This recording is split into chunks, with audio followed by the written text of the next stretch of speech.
A veces perdemos las perspectivas. ¿Qué es un tratado de libre comercio?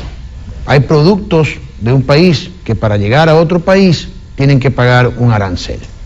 Hay acuerdos comerciales mundiales en los que pues, se llega a un acuerdo macro entre países para que determinados productos no paguen esos aranceles. Después hay tratados bilaterales entre un país y otro, como el que se está negociando ahora entre Estados Unidos y Ecuador, para que determinados productos no paguen esos aranceles, paguen 0 arancel. Y para ello ponen una tabla de años para ir reduciendo poco a poco hasta llegar a arancel 0. Entonces, todavía hay productos del Ecuador que para ingresar a Estados Unidos tienen que pagar arancel. Hay muchos productos que no pagan arancel actualmente para ir a Estados Unidos. ¿Cuánto le significa eso a Ecuador de ahorro enviar esos productos a Estados Unidos? Pues bien, hay cifras y cifras. Hay quienes opinan que nos vamos a beneficiar tremendamente porque nuestros productos van a entrar a un mercado de 300 millones de consumidores y van a entrar 0 arancel. ¿Qué significa eso? ¿Estamos los ecuatorianos preparados? Las cifras son importantes, son realmente significativas. ¿Y qué damos nosotros a cambio? Porque si Estados Unidos permite que algunos de nuestros productos que hoy no entran con arancel 0 a Estados Unidos entren con arancel 0, ¿qué le vamos a dar nosotros a Estados Unidos? ¿Qué va a sacar de provecho Estados Unidos también en esta negociación? Porque es un acuerdo entre dos partes. Está Renato Carló, presidente de la Cámara de Pequeños Industriales. Renato, gracias por estar con nosotros. Cuéntenos, usted tiene una posición diferente, no es una posición igual a todos los gremios industriales. Usted no se ha alineado en la teoría de que hay que firmar el Tratado de Libre Comercio a rajatabla. Y tampoco se ha alineado pues, en la tesis de los ultristas que dicen no porque son gringos, porque son yanquis, porque hay que el imperialismo y que la OXI y el cuco y el fantasma de los Estados Unidos, que casi se oponen sin razón alguna. Usted tiene otra posición, una posición, según usted dice, basada en cifras. ¿Cuáles son esas cifras que le preocupan a usted para que el Ecuador entre al Tratado de Libre Comercio? Bien, gracias por la entrevista. Efectivamente, hay un estudio de la Oficina de Negocios Internacionales de Estados Unidos, en las cuales son prácticamente los ingresos de exportaciones de Ecuador hacia Estados Unidos, que son en total 1.422 millones de dólares. Eso es lo que le estamos dando a Estados Unidos ahora. Fuera del petróleo, ¿no? Fuera del petróleo. El petróleo estamos hablando que son 5.873 millones el total. 4.451 en petróleo, que eso hay que dejarlo aparte, porque es un producto estratégico, eso no va a entrar con arancel. Y quedaría en 1.422 millones. Eso es lo que le exportamos a Estados Unidos fuera del petróleo. Fuera del petróleo. De los cuales 227 millones son lo que estamos actualmente negociando bajo el ATPDA. Es decir, de los 1.400 hay 200 que todavía pagan arancel. Exactamente, pagaría, porque el resto ya está consolidado a través de la OMC, o Nación Más Favorecida, o el Sistema General de Preferencia. Se firma o no se firma el TLC, esos 1.195 millones entrarán con 0 arancel. O sea, eso no hay problema. A ver, vamos a recapitular para ser más didácticos.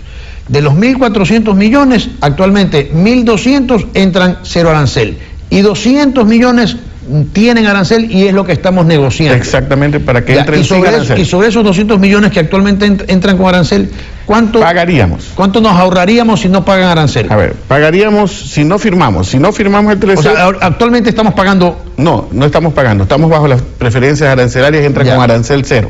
Ya. Si no firmamos el TLC, tendríamos que pagar actualmente 17 millones y medio. En arancel. Sobre esos 200 millones. Esta cifra es exactamente lo que Estados Unidos, reporta, en su ingreso.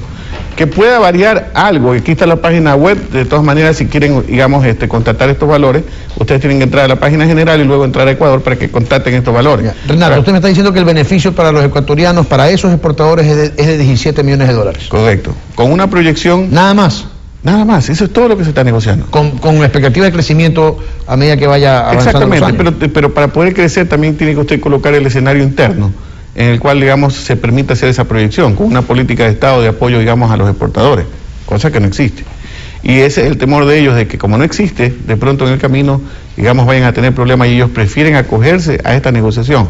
que con justo derecho ellos también como exportadores tienen que pelear lo de ellos, pero yo también represento en parte de la Cámara de Pequeña Industria el sector farmacéutico, y en el sector farmacéutico hay un problema, que en el sector farmacéutico solamente en la extensión de las patentes de segundo uso involucrará que las medicinas empiecen a subir anualmente 150 millones de dólares. 540 millones ahorita es el mercado ecuatoriano, más 150 el próximo año serían 690 y así progresivamente porque se irían incorporando nuevas patentes que han solicitado Estados Unidos. ¿Pero eso qué significa para el consumidor ecuatoriano? Que la medicina va a subir. El costo promedio actualmente, porque existe una competencia, está en promedio 3.75, o sea, $3.75. Cuando no hay competencia en el mercado, el costo promedio de un medicamento está entre los $46. Pero están los genéricos. Los genéricos son la competencia y que son alternativas.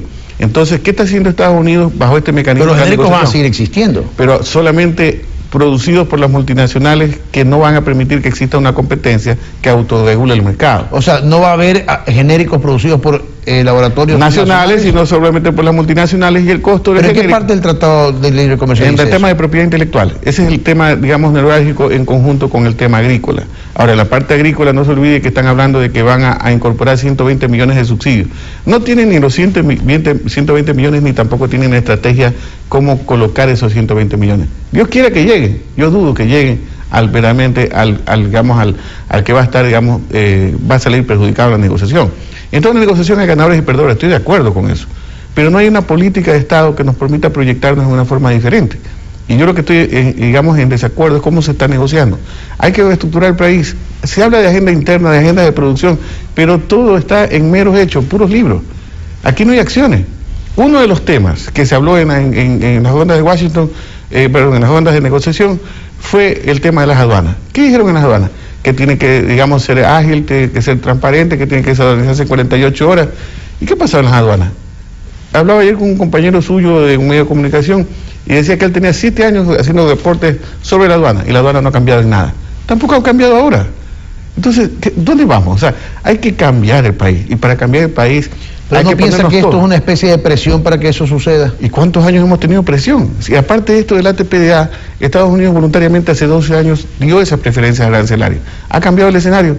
Si hemos tenido problemas políticos internos que no podríamos decir que han durado durante un periodo de gobierno, porque los gobiernos han sido de 1 año, de 2 años. Claro. O sea, esa crisis política, porque la gente no vota pensando, digamos, sino que, o sea, no razona, sino que apasionadamente va y vota, y estamos pagando la planilla de esa consecuencia ahora. O sea, toda esta inestabilidad política ha ido de la mano una inestabilidad económica.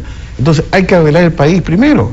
Ahora, y el mundo está ahí, la apertura comercial está ahí. En resumidas cuentas, Renato, usted nos dice que nosotros como ecuatorianos, como Ecuador, nos vamos a ver beneficiados con $17 millones en no pago de aranceles, y a cambio de eso tenemos que permitir que se incremente el valor de las medicinas en 150 millones anuales, y aparte de eso hay que dar 120 millones de dólares de subsidio. Así es decir, en pocas palabras, 270 millones versus 17 millones y medio. Pero, sin embargo, si esto es así, entonces ¿por qué hay tantos sectores o por qué hay varios sectores satisfechos como el textilero? El textilero está muy satisfecho con lo que ha sucedido. ¿Por qué razón? Vamos a preguntárselo a Javier Díaz, que está con nosotros en Quito, él es presidente de la Asociación de Textileros. Javier, buenos días. Usted ha escuchado parte de la entrevista con Renato Carló, quien dice que es, en definitiva, poco el beneficio que obtiene Ecuador a cambio de los beneficios que obtiene no Estados Unidos, sino determinadas industrias de Estados Unidos como la industria farmacéutica. ¿Qué opina usted? Sí, buenos días, Rafael. Estaba escuchando efectivamente a Renato y bueno, habría que ver esas cifras que él ha mostrado. No voy a poner... que están en la página web de la Oficina de Estudios Económicos. Sí, habría que verlas para poder analizarlas. Yo no he revisado esas cifras. Coincido plenamente en que si no tenemos un arreglo interno en el país, difícilmente se va a aprovechar este TLC o cualquier otro acuerdo comercial que el Ecuador emprenda. Coincido plenamente en eso. Pero sí creo también que, dejándonos de lado el tema de ganadores o perdedores, hay sectores que podemos aprovechar el TLC. Y uno de esos es el textil. Por eso nosotros hemos declarado que es muy satisfactorio lo que se ha negociado en la mesa textil. Entonces, eso sí hay que tenerlo en cuenta. Hay que ver qué cosas son bondadosas dentro del acuerdo. ¿Qué beneficios obtienen ustedes, por ejemplo? Bien, nosotros Para poner un ejemplo a corto plazo, vamos a poder consolidar nuestras exportaciones hacia Colombia y hacia Perú de telas e hilos que luego son confeccionados por estos países para exportarse a Estados Unidos con las preferencias arancelarias que se han negociado ahora en el TLC. Eso antes con el ATPDA también se podía hacer, pero en menor medida. Ahora vamos a tener un amplio espectro de productos textiles que vamos a poder exportar. Antes era exclusivamente el 20% de nuestros productos textiles, ahora es del 100%. Ese es un ejemplo concreto a corto plazo. Y a mediano y largo plazo nosotros también vamos a potenciar nuestra industria de confección para con productos ya acabados entrar directamente al mercado de Estados Unidos en ciertos nichos. Somos conscientes que no es fácil competir contra grandes confeccionistas como la China o como otros países asiáticos o como el propio Perú y la propia Colombia. Pero hay nichos de mercado en los cuales podemos competir. Ahora, ¿no tiene preocupación de que en el mercado interno también se vean afectados cuando China, por ejemplo, si bien no está la ropa usada, pero China podría enviar ropa a Estados Unidos porque tiene un tratado comercial con Estados Unidos, lavarse la ropa ahí, digamos, o los textiles, y ellos a su vez entrar al mercado ecuatoriano a través de ese tratado mismo? Bueno, China en este momento no tiene un tratado comercial con los Estados Unidos. Pero tiene preferencias. Tiene cuotas y eso les ha limitado mucho, por un lado. Por otro lado, es difícil que ellos nos puedan hacer eso porque no cumplirían con la normativa de origen que se ha negociado en el acuerdo. Es decir, esa ropa china simplemente no podría acceder al mercado ecuatoriano con preferencias arancelarias. Pero el tema China va más allá del TLC. El tema China ya nos afecta sin TLC. Y entonces difícilmente este acuerdo va a profundizar esa afectación. Hay otras cosas que hay que hacer y que nosotros como Asociación de Textileros hemos solicitado al gobierno para cuidarnos frente a esa invasión de productos chinos, que es por ejemplo la salvaguardia que nosotros la venimos pidiendo hace más de un año. Pero el TLC en sí no nos pone bajo ningún punto de vista amenazados por el tema China. Y es una buena noticia el saber que la ropa usada no va a estar incluida en el TLC. Mire, esa es una excelente noticia, porque realmente para nosotros un TLC con ropa usada era indefendible. Es decir, estaríamos en una posición realmente muy desventajosa si es que se hubiese permitido el acceso a ropa usada, porque ahí afectaría a toda la cadena, no solo al confeccionista, sino también al que le provee de telas, al confeccionista y al que provee de hilos, porque simplemente ya no se haría confecciones con ropa usada. Hay un detalle, por ejemplo, bien importante que podríamos remarcar sobre una de las bondades que se ha negociado en la mesa textil, que es el hecho de que vamos a poder exportar productos textiles artesanales que utilicen materias primas industriales. Eso no existía y ese es un beneficio directo a los indígenas confeccionistas, por ejemplo, de Otavalo. Y ellos son conscientes de esa ventaja que acaban de obtener. Entonces eso les va a permitir potenciar aún más su ya bien ganado nombre en el mercado americano con sus productos artesanales textiles. Entonces hay cosas muy positivas dentro del acuerdo textil que se ha negociado y eso es lo que hay que promover. Renato, ¿se da cuenta que hay sectores que están totalmente a favor y que han salido beneficiados? Yo no discuto, o sea, el arancel, digamos, de los textileros actualmente es el 16% y ellos en su 32. 16% tengo en la hoja, Javier, igual yo te la hago llegar más tarde, pero igual, hay que tener cuidado también en la parte de normas de origen que aún la siguen negociando, que es en la cual la ropa china puede ingresar a Estados Unidos. Yo te digo porque yo estuve en esa mesa cuando estaban conversando esto, y hablaban de que solamente el hecho de solamente lavar la ropa china en Estados Unidos adquiría el origen de estadounidense y regresaba acá a Ecuador como origen de Estados Unidos. Hay que tener cuidado en eso, no sé si ya lo arreglaron eso, si lo superaron, pero igual Javier, yo lo que te digo es que ese arancel que están pagando actualmente puede irse incrementando ustedes internamente en su aparato productivo cuando el Ecuador deje de ser competitivo, porque fíjate que en solamente apenas 6 años el presupuesto del Estado subió de 2.200 a 8.560 millones, y esos costos los hemos absorbido todos nosotros los industriales. Entonces hay que arreglar el país internamente para que ese costo no nos lo sigan traspasando a nosotros, porque a pesar de que nosotros hablemos de un libre mercado con Estados Unidos, tenemos unos costos de producción altos al interior del Ecuador. Bueno, pero eso es un problema interno nuestro que nos va a perjudicar, claro, con tratado o sin tratado. Por eso es algo que tenemos que nosotros los ecuatorianos, que si después de 3 golpes de Estado no entendemos que tenemos que cambiar las cosas, entonces ya es que somos brutos, pues. Así es. Entonces ahí no es que hay el Tratado de Libre Comercio ni nada, sino que somos nosotros mismos. Por eso mi postura ha sido siempre que hay que arreglar el país primero para poder dar una apertura. Si la apertura es necesaria en este momento en ciertos sectores, bienvenidos sean los que están listos. Pero no todo. Pero no podemos cerrarnos al mundo mientras arreglemos nuestros problemas internos. Pero, Rafael, mire, el problema, la apertura comercial se dio en una comunidad andina en la cual fuimos perdedores. Mientras estábamos distraídos con el TLC, firmaron el Mercosur, que es más dañino que el TLC. Estamos hablando de casi 300 millones de déficit de balanza comercial con el Mercosur. Y ahora quieren abrir Guaquilla. Coincido con Javier, por ejemplo, y el fenómeno más grande para el sector textilero, en el caso de Javier, es la China.